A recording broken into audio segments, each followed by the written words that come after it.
Today we're going to be showing you some equipment.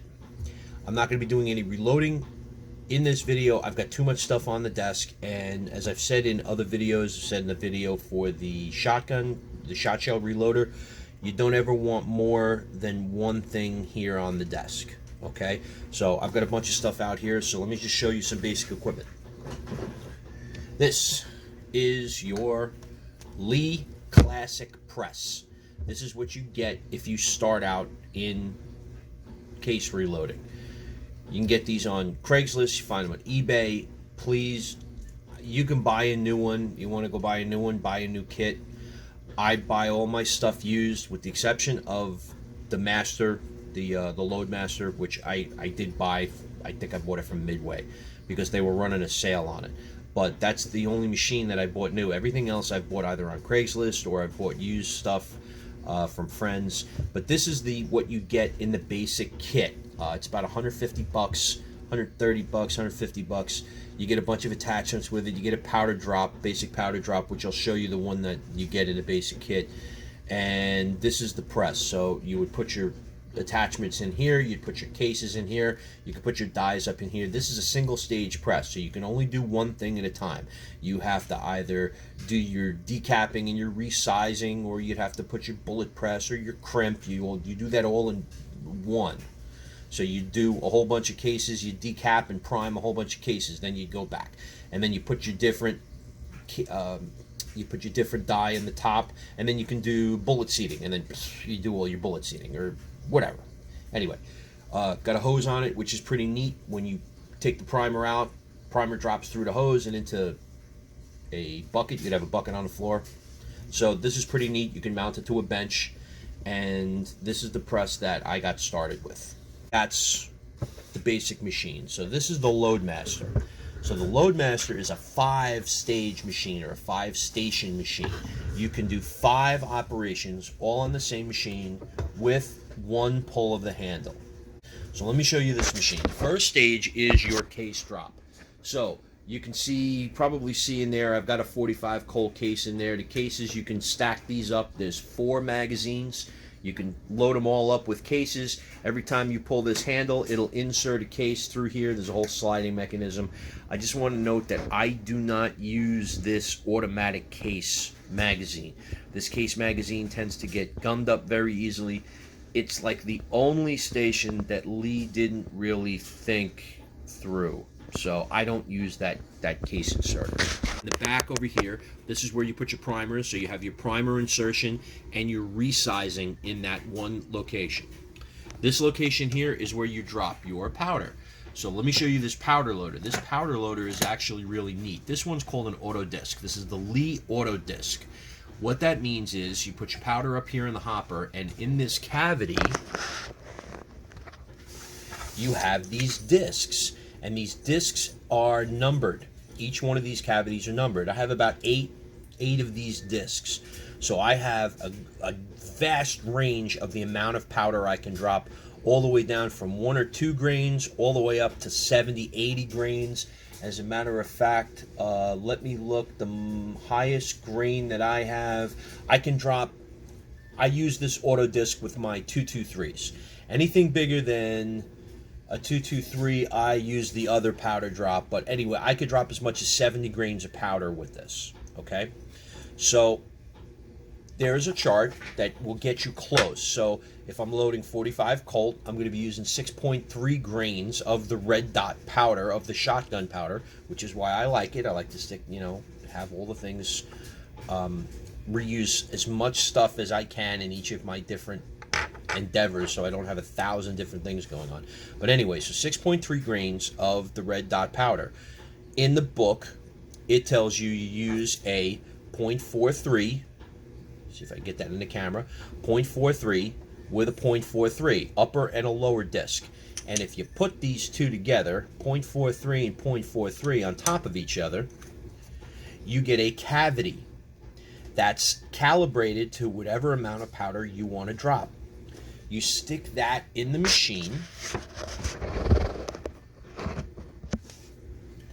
like so.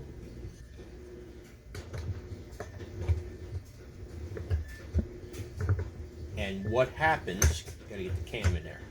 So what happens, there's a chain I'll hook up, and I'll show you this all when I actually do any reloading. So when I push down on this, I bring the case up, the case comes up in here and pushes this powder measure up. And you see it slides these discs. So the powder drops in the back into the disc, a set amount of powder. When I put the case into it, it drops it into the case. Real easy, real nice. The numbers get you close. You have to decide how to adjust it to get the amount of the powder charge that you want, and that's very important. Again, that goes back to, you have to use the powder charge that the manufacturer of the powder specifies for the load you're trying to get.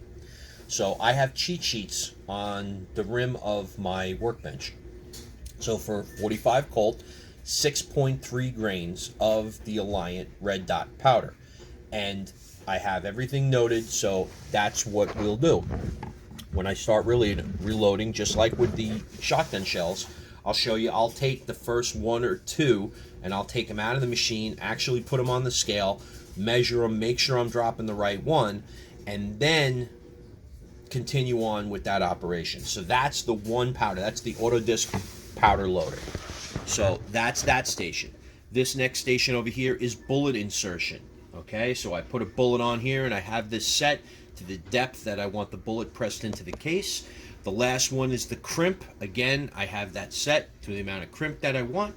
And then each operation rotates this disc around on the bottom. I have a separate disc depending on the case size. And let me show you those discs. Those are pretty neat. So this is your base disc, and this mounts into the machine depending on the rim. And I've etched into these so I don't make a mistake with them, depending on what round they are. So this disc, this is a 2L, and this will reload my 45 ACP on my 30-06. So the case head is a particular size, and it just so happens that the 45 ACP is the same size as the 30-06, and that's how it sits in there. The case sits in there, and that's how it goes through and rotates through the machine. And depending on the different size of the cases is what you have. 45 Colt's a little bit bigger, 300 Win Mag is even bigger than that, and I've got a couple of different things. And the nice thing about it is Lee sells those separately. So the Loadmaster, you could buy a Loadmaster kit, let's say for a 45 ACP. So that Loadmaster kit, you can get started right away with loading 45 ACP. But if you wanted to move up to another round, you wanted to do 9mm, you wanted to do 357 Magnum, they have the different discs. They tell you on the website what size disc to buy. And most of the discs, believe it or not, multiple rounds. So I have a bunch of different discs over here. Just to give you an example, the 4S, that's the 223 or 556, so it's the same thing. The 300 Win Mag, and I believe that one runs the 45 ACP, and this one does the 45 Colt. So those are the different rounds that I actually reload. But it's interesting to see how the different case sizes, sometimes it's multiples. Like I said, 45 ACP and 30-06. Who knew the case rim is the same size? So that's that part. The other thing that I like about the Loadmaster is its functionality. The whole top of this comes out, and everything is mounted on this plate. Now this aluminum plate, also you get one with the Loadmaster, but you can buy these plates separately. And this plate I have set up for 45 Colt, but oh, I buy another plate, and oh, I could have this plate set up for my 45 ACP. Obviously it doesn't have the powder drop, I just have to transfer the powder drop over. But you wouldn't buy multiple powder drops. I have multiple powder drops. Anyway, 45 ACP. Okay, so I could just put this in the machine, and this is already set for the last load that I did with 45 ACP. This one's set up for my 300 Win Mag, and this has the other powder drop that I wanted to show you. So that's an auto disc. So for the pistol rounds, I'll use an auto disc. But when I'm dropping a lot of powder, and for the 300 Win Mag, I'm using 74 grains. Okay, using a 150 grain bullet, 74 grains of powder. So I have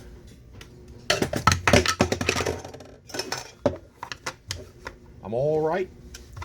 I have, this is your basic powder measure. Now this powder measure comes with the Lee Classic machines, and I have adapted an empty collet. I bought on eBay. I drilled it. I tapped it because they're aluminum. It's cool. I have an empty collet that I have this mounted now on my Loadmaster. This unit is not made for a Loadmaster, but I have it adapted for my Loadmaster. So anyway, it has a micrometer measurement on here, and there's a chart that comes with the Lee books that you can find depending on what powder you're using about how much powder it will drop depending on where you have this set. Of course, that gets you close, and again, you must recheck all of your powder loads. If you don't, you can end up with too much powder, you can end up with too little powder. We all know what happens with either one, okay? So you put the powder in and you set it, and basically what you do is you turn it up and it drops the powder in, and you turn it down and it drops the powder into your case. Boom. You can't mess it up. Each of these powder hoppers have an on-off feature. I could spin this hopper one way to turn it off and one way to turn it on. This way, if I'm changing discs on the auto disc, or if I'm changing calibers on this, I could actually have powder stored in here. Again, safety. You want that on and off. You want to make sure you're not dumping powder all over the desk. Okay? And don't ask me how I know that. I've had powder everywhere. So, that's that type of powder measure. What other cool things do I have around here? Another beginner's tool I have in the back here that I had in a box again when I bought all my basic stuff. This is a hand press. Can you imagine using this? This is crazy. This is, you can do decapping, you can do priming, you can do all kinds of stuff with this. This is a hand press. This is old school. This is like something I throw in a backpack, you know, in case I have to bug out during Armageddon. Actually, I wouldn't even take this with me.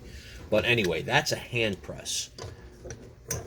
That's that. I've got, let me show you the sets. Okay, this is what it looks like when you buy a die kit. So you buy a die kit for whatever type of round you want to reload. Obviously, this is 45 Colt. I've got die kits for every round that I have. I have this one in here is a 223 Remington. I've got other ones for each one of the different ones. I try to buy the deluxe kits. Okay, Lee sells 2 or 3 types of kits. They sell a basic kit, they sell a Lee die set, and then they sell the deluxe die sets. Now in the deluxe die sets, you get more. You get 4 dies, you get the decapping tool, you get the it actually says here, you get the factory crimp die, you get the powder through expanding die, which expands the top a little bit so you can put the bullet into it, the carbide sizing and decapping die, and you get the bullet seat and feed die. I get all of these. I get the deluxe kit so I can mount them in my plates and I don't have to take them out. So like the bullet seating die, if I'm using the same bullet seating die for the 45 Colt, the 45 ACP, it's a pain in the ass if I have to take it out of that plate and put it into the new plate and back and forth and keep transferring it. I could buy the deluxe set and just put it in the plate and set it and forget it. And that's the way that is. That's the nice thing about that Loadmaster and about the Lee Deluxe sets. The other thing I like about the Lee Deluxe set is that for each set, it gives you right on the front of the set the SAMI specifications for the round that you're reloading. So it gives you an overall case length, it gives you a maximum overall length, and these need to be checked, because if you're running an automatic, or if this is the 45 Colt, so I run it in a revolver, but you could put this in a lever action gun. If you put this in a lever action gun and your overall length, if you don't have your bullet seated tight enough in there, you could actually jam that gun up. You can put the round into the chamber and have the bullet actually inside the barrel already. Don't forget that if you investigate the different parts of a firing chamber inside a rifle or a handgun, there are different parts to that firing chamber. You've got the case area, you've got the ogive, I think it's called an ogive, that's how it's pronounced, and then you actually have the rifling. You don't want the bullet being inserted into the rifling before it's ready to fire. You could actually jam that bullet in there. You don't want that. You want it to start to come out of the case, and that's why that case length has to be a specific size. So that's your case length right there. And I'll go into that when I'm actually reloading. I'll show you how the bullet gets seated, how I check the overall case length. Good old school manual dial caliper. Now, when I'm doing reloading, they have go-no-go gauges for a number of different things. So you can buy a go-no-go gauge for each of the different rounds that you're reloading, so that you take the round, once it's assembled, you put it in the go-no-go gauge, you put it in, and it's a big hunk of aluminum with two halves. You put it in the go-no-go gauge, and if it completely closes, you're good. If you don't completely close, then the bullet's not seated in there correctly. I don't like doing that because that's just an extra cost, and I don't believe in those go-no-go gauges for that application. I do have go-no-go gauges for other things, but for that application. So for that application, I actually go back to my trusty dial caliper. Okay? Let's get into something a little bit more interesting. Let's say you have a case that's been stretched. A lot of automatics, a lot of high-powered rifles, they stretch the cases out. Sometimes the firing chambers from one gun to another might not be the same. Each gun is different. I know with my 300 Win Mag, I don't full case resize my 300 Win Mag, because once you fire this, that brass case deforms to the shape of the firing chamber in your particular firearm. If you want that case to fire out of any firearm, you do a full case resize. All of my pistol rounds are full case resize because I have multiple guns that I fire these out of. So let's say that this case gets stretched out. It can get stretched out for any number of reasons. You have to check these cases. So in this particular case, in this particular example, the maximum trim length on a 45 Colt is 1.285 inches. Okay, so that's the maximum. So I set my caliper to 1.285 inches, of course after I zero it, which it's been zeroed. And I put the case in there, and as long as I can rattle the case around in there, I'm good. If I can't rattle the case around there, that means that this case has been stretched, and this case is now too long, so I have to shorten it. Now, take a look at this cool tool.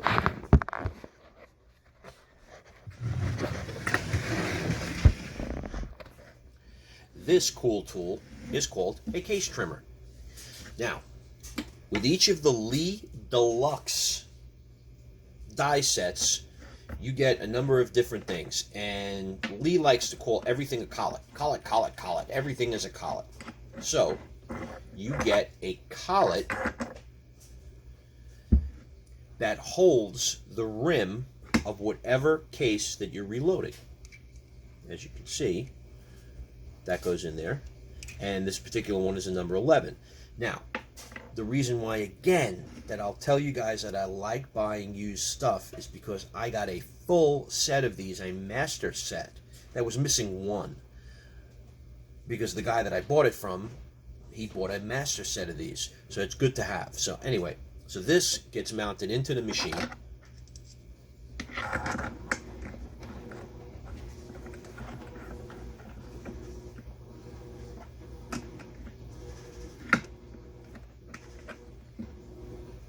You mount the case inside. and I take this, and there's a blade that's here that's replaceable, and I have a couple of different blades for that. So you turn this a couple of times back and forth, and you end up with some brass shavings, and then I'll do this about 10-15 times, and then I'll remeasure this case, and as long as the case comes up to underneath the maximum length, you're good. It'll cycle in pretty much any gun. And that's pretty much it for equipment. I still have some old stuff, some old school stuff. I'm not going to go crazy on that. I have an old powder measure set, and there's some other stuff that I bought with, like I said, with my used stuff. And that's how I suggest you get started in this. Buy used stuff. You will save a lot of money because, like I said, once you get involved in doing this, if you like it and you graduate up to the bigger machines, it's going to run into a little bit more money. I figure that I can save probably 10 to 15 cents a round. I did the math at one point, and I think I'm saving close to 10 cents a round on the 45 Colt. I'm saving about 6 cents a round on the 45 ACP. So if you add that up, the thousands of rounds that you can actually reload, you're sitting on a rainy day, you got nothing to do, it becomes a hobby, and it saves you money in the long run. So my machines have paid for themselves at least once. I would say at least once. So that's that. Let me clean up some of this stuff on the desk, and let me get out everything that I need just for the 45, and I'll actually start reloading some 45s. Maybe I'll get involved in that today.